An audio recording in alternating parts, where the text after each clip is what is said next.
Welcome back. The rates for services have been decided by the GST Council. The hospitality industry, a crucial one, will fall under various tax slabs, actually three of them. So hotels with tariff between 1,000 and 2,500 rupees per night will attract 12% GST.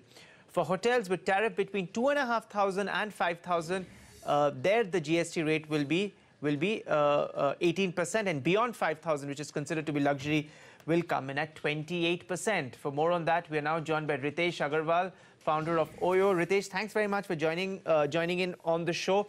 What's your takeaway? Because here the government has sort of trifurcated the hotel service industry. So you've got rates ranging from, in case of rooms which are below 1,000 rupees, they're completely exempt. But you have rates ranging from 12% and 28%. So do you think that will perhaps complicate the process a little at your end? Hey, first off, thank you so much for having me here. I think one of the things that I'd like to share is we welcome this wholeheartedly.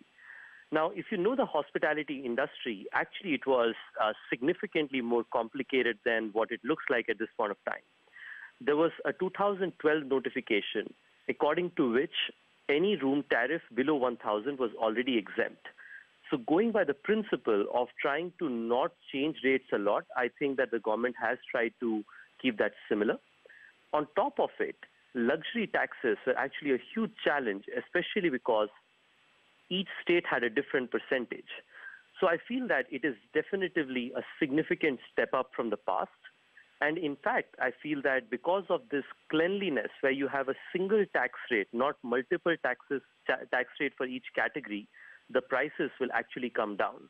So I feel that the government has made a choice in the common man hospitality perspective rather than that of keeping the rate same across the industry, because luxury hotels where people can spend more, a 28% doesn't hurt the guest. Whereas for somebody who's that small shopkeeper traveling to New Delhi for some work, a 12% clear tax rate makes it much easier for him.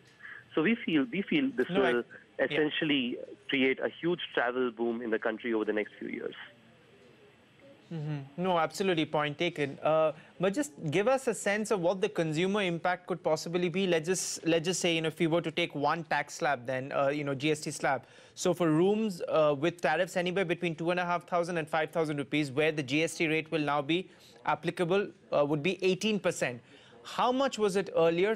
And net, what is the benefit or loss for a consumer? Consumer, yeah. So I will take two examples. The one where it is even more pronounced is actually the 1,000 to 2,500 tax slab. So if you look at that specifically, earlier the rate would be close to 14-ish% of tax, and post-abatement would be like 9%. And on top of that, you'd have a luxury tax of close to 5 to 6% depending on the state. So it would end at close to 15%. Whereas as per the new tax slab, you're talking 12%. The other thing, if you look at the 2,500 to 5,000 area, in the same format, you would be talking in the range of, broadly remaining similar as a part of luxury tax plus service tax. I think the real impact generation is in the 1,000 to 2,500 slab. I think 2,500 and over and 5,000 and over are broadly status quo from what we understand. Right. Excellent. Thanks for clarifying that for us, Ritesh.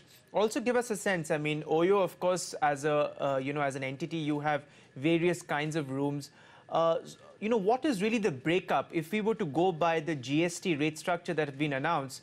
So roughly what percentage of your rooms would be in the 1,000 to 2,500 category, in the 2,000 to 5,000 category, and 5,000 and beyond? Yeah. So if you look at the Indian market, you'd find it surprising that close to 80% plus of Indian transactions actually happen in the 1,000 to 1,500, or actually less than 1,000 to 2,500 category. So that is something that's similar to us as well. 70% of our business is in the 1,000 to 2,500 category, and 30% is above 2,500. So we actually believe that it impacts the Indian common man in a massive way. with a clear 12% tax structure. Especially because, we being the largest hospitality company, our 70% is actually representative of a very large sum of transactions on a daily basis.